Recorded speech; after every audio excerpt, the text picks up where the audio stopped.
Hey guys, thanks for tuning in for this special bonus episode of Good Questions with Cameron Dole. If you would, please take the time to drop a like, comment, or feedback, or subscribe to the podcast as well. Our special guest in this bonus episode is legendary actor and musician Kevin Costner. Now, this interview was done coinciding with the release of his single, Love Shine, back in August of 2017. We visited about his music, his acting career, and at the time, upcoming series named Yellowstone. I gotta say, this is one of those bucket list type moments, having the chance to visit with one of my acting heroes and music heroes as well, Kevin Costner. And first off, Kevin, thanks so much for taking the time to be on the show this morning. Well, I appreciate it, Cameron. Thanks. Now, Kevin, the new single "Love Shine," we've been playing it actually ever since I saw it on Play MPE. And what's so special about this single to you personally? Well, I don't know.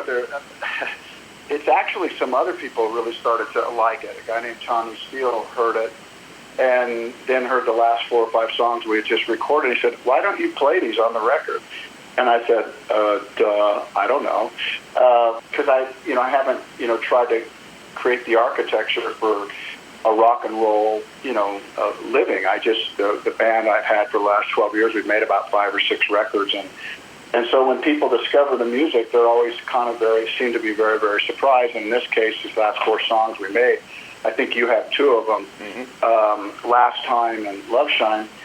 Tommy, who's a manager, heard these songs. He goes, "Do you mind if I let people hear these?" I said, "Well, we playing for people. Go ahead, Tommy." So the truth is, Cameron, I don't have a machine, but we've made a lot of records. We made a concept record about Hatfield and McCoys called "Famous for Killing Each Other," and for people who haven't heard that, I think if you look up Kevin Costner Modern West, you'd really like that record. So Love Shine is just really a reflection of the kind of music we choose to write about.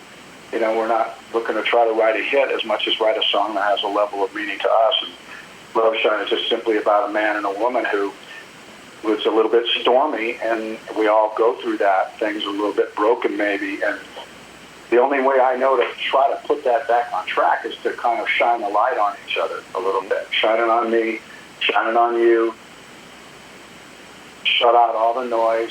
Just let's focus on each other. So that's what Love Shine's about. So I guess maybe Tommy had a stormy relationship going on, and the song really meant something, had a level of meaning to him. I don't know. Now, what was it that first drove you back into music? I mean, and brought the inspiration to get back into music after so many years? My wife said to me, she found some early music, and she goes, "Well, what's this?" And I said, "Well, it's something I was doing in my 20s. She goes, "Well, I like it. Why don't you keep doing it?" And that's just like a kid who doesn't want to take out the trash or eat vegetables. I just kept going, "No." And she said, she finally cornered me. She said, after about 2 years of saying, "I don't know why you don't do this, because I can tell you're really happy when you're making music." And I still hemmed and hawed. She finally said to me, "Can I ask you a couple questions about this?" Because I said, "Yeah." She says, "Are you happy when you're making music?" I said, "Yeah, I am." And she goes, "Do you think other people in front of you are happy when you're playing?" And I go, "Yeah, I think they are." And she looked at me in a really simple way. She said, "Well, what could be wrong with that?" Right.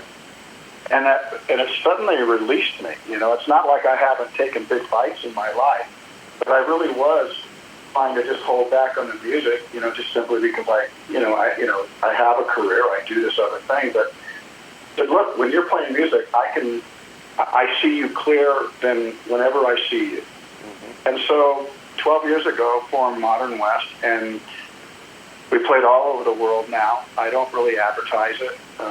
Played the Grand Ole Opry 3 times. We played Russia. I played Putin. I played the Kremlin. I played some amazing places.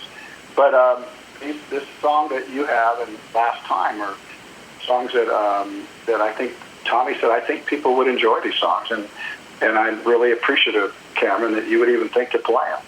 Well, I got the release from MPE, and I played it, and I was like, I think we're going to check that one out tomorrow, and had several people respond to it, and I was like, okay, well, we'll start playing that one. And now I know you keep mentioning Feels Like the Last Time, and what tell us a little bit of the story behind that single as well. Well, last time, my dad's from Oklahoma. My family's from Guyman, Oklahoma. And my dad and I went on a hunting trip this last fall, and I took my oldest son, and I watched my dad struggle out there, and with the oxygen, but strongest guy in the world. And after 2 days, we were having to say goodbye at the airport. And then, the guy at the airport's kind of rushing you off the curb the way they do. You can't park there. You can't this. And I'm sitting here staring at my dad, and it felt that way. And this guy's rushing us off. I'm looking at him, and we had to say goodbye, right? And I look at my son. I said, I want you to remember him struggling. This was the toughest guy I knew. I mean, it was they had to leave because of the Dust Bowl. Mm-hmm.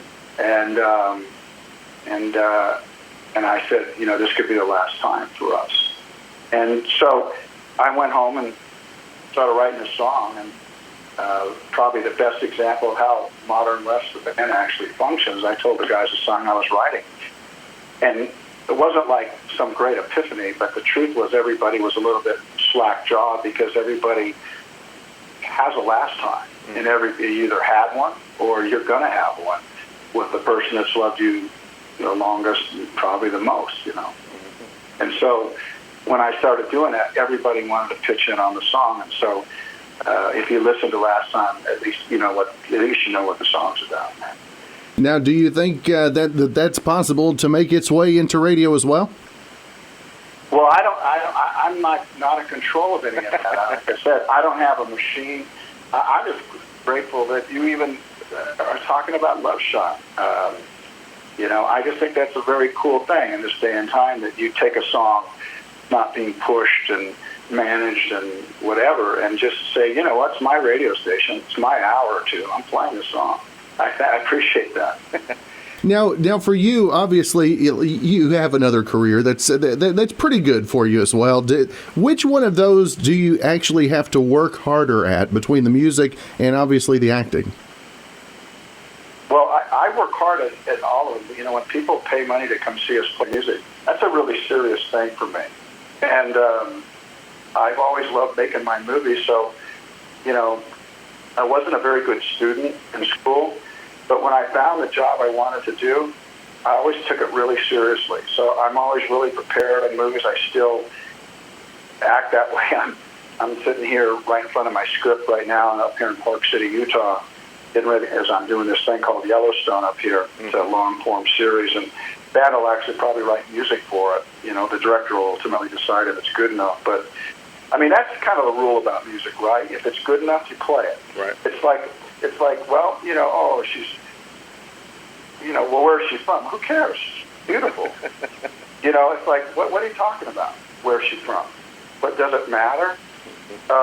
So music, I think, is very kind of democratic that way. If you can do it, you can, if the song makes sense to somebody, and let's face it, we want our songs sometimes to have a level of meaning to us, above and beyond being catchy. You know what I mean? That's right. Now, how is it that you're able to meld the two worlds, music and movies, and how hard is it for you to devote some time to each of them? I don't find that hard at all. I mean, when we go on tour, it's kind of like a bunch of guys going away to camp, right? We're all kind of glad to see each other, and we rub our hands, oh boy, we're going to write the best songs while we're out on the road. We never write one. We never write one song when we go on tour. But I end up writing like screenplays at night in the bus. And then when they come to visit me, like they're coming, we're going to play in Park City here in September, I think. When they come out, we're going to be doing some interviews and writing some new songs. But when they come out and they're on the movie set, that's when we're the most productive. I don't know what it is about that. Maybe the thing that you think you're supposed to be doing, you can't do it. But when you're not having to do it, it seems like everything tumbles out. So they'll come here, they'll be on the movie. In fact, when I actually perform live, I tell the people, right in front of me, because, we're playing all our original stuff, and they may or may not know it. But, most of the songs we have were written on the sets of the movies that I perform. Now, when was it that you first picked up the guitar, and who was it that inspired you first with music? Well, my grandmother was the choir director in our Baptist church, and my mom was in the choir, her sister was in the choir. So I grew up around music. Then I would train classically on the piano. I didn't play an instrument in Roving Boy, which was the band when I was in my 20s. Mm-hmm. But when I decided I wanted to play again, I just decided I was going to go ahead and write and stuff. So I just picked up the guitar about 14 years ago and just taught myself on my way to work. I think it was kind of hard on the driver, Teamster guy, because he goes, Jesus, you're going to ever quit playing that same song? I said, well, not till I can get it. And I said, you want to drive somebody else? He said, no, we'll drive you. So I went out and got this little mini Martin because I could play it in the front seat, and I could put down music right in front of me. I'd open up the glove department, and I would set the music right there. And I'd play these 2 or 3 songs.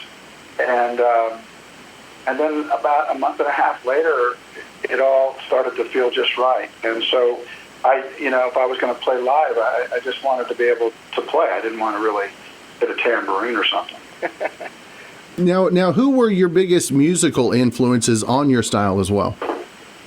Well, the 60s were really important to me because of the kind of scope of music, the genres, if you will, that were in play. And I was influenced by disciplined songs. I was listening to Motown. I was listening to the Four Seasons. I was listening to the Doors. I was listening to the Beatles. I was listening to, Simon and Garfunkel. So, I was listening to James Taylor, the individual artists. Carole King, and then that music just kept, moving, just kept rolling, as you will. So I'm influenced by good music, regardless of genre. That's right. Now, obviously, so many people know you, a huge name in movies and films, TV as well. And I was actually texting my wife a little bit ago, just texting her the different movies of yours that I'd watched. And by the time I got done to it, I think I was down to 27 movies of yours that I have watched over the years. And does each one, is it like a child, and each time that you're working on a new one, is that your new favorite? Yeah, it's listen. The thing I can say that I'm happiest about, and I'm happy about how my life has turned out. Not that it hasn't been, bruised. I mean, I've taken some big bites out of life, right? And life has taken some equally big bites out of me. And so, people think that you don't have. I have my own problems, but when I look at it, I understand how lucky I've been. I understand how good it is. But when I look at my career, I would just say the thing that I'm happiest about is that, and probably from a business perspective, I haven't done it right. But when someone comes up to me, I almost never know what movie's going to come out of their mouth. Mm-hmm. And it usually revolves around 10 or 15 movies that people come up and say, that was my favorite movie.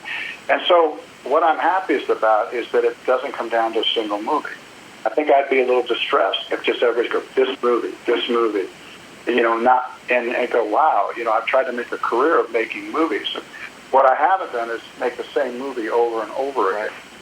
And so that was probably bad business, because that's when you back the truck up and tell them how much money you want. If you make 3 tin cups or 3 Bull Durhams or 3 Open Rangers or 3 Dances, or if you go right down the list, Bodyguard. So I've been asked to do those movies in different forms and sequels, and I haven't done it. And that's not probably the smartest move, or has it endeared me to studios who say, hey, we can make a boatload of money. Mm-hmm. And I said, listen, if it's good enough, I'll make it again, or another version of it. But so I don't have anything against sequels, to be quite honest. It's just I didn't build my career that way. So if you are one of those people that I don't know which is your favorite movie, that in a way makes me happy. Yeah, and you know, everybody seems to, that I've talked to, always brings up Field of Dreams, you know, and Dances with Wolves. I think my favorite for years is I loved your portrayal of Wyatt Earp. That is one of them that sticks out for me. Well, thank you. I loved really making that movie. I did, and I've been really lucky to make westerns, and it was something that I wanted to do, and I'm going to keep making them.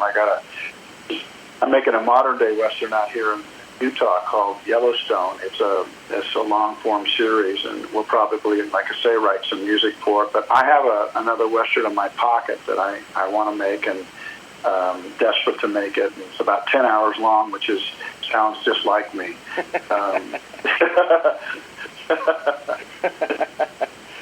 Well, that is awesome. And Kevin, I did have a listener that whenever I mentioned you were going to be on the show, they said that they have been collecting your movies, and they said they've had some problems finding some of the older movies, and they wanted me to ask if you knew where they could pick up some of the older movies, maybe online or something. I don't know that. I don't navigate the web very well. In fact, even though it says Kevin Costner and Modern West, I actually go, I have to call up the guys to go, hey, how does this work? Well, that's funny. Maybe I will do some research and see if I can find that answer for her. But Kevin, truly, it has been my privilege to have the chance to visit with you. I've been a big fan for many years, and hopefully next time you come near and about to us, get the chance to come and watch you guys play live. I would love to come into some downtowns in Oklahoma and just play really loud and really long. I'd like to go play someday in Guyman, just shut down Main Street, see what that's all about. That's what I love to do almost more than anything, is just play live in front of people standing up, and it's just loud and fun. Well, we'll see if we can make that happen. All right, buddy. Thank you, Cameron. Thanks again for joining us for this bonus episode of Good Questions with Cameron Dole. If you ever have a comment, question, or anything else you'd like to know, find me on Instagram at aka_Cameron, on Twitter at Cameron Dole, also on my Facebook page at Cameron Dole Altus. Also, if you'd like to help out with the funding for this podcast, feel free to click on the support tab and follow the instructions.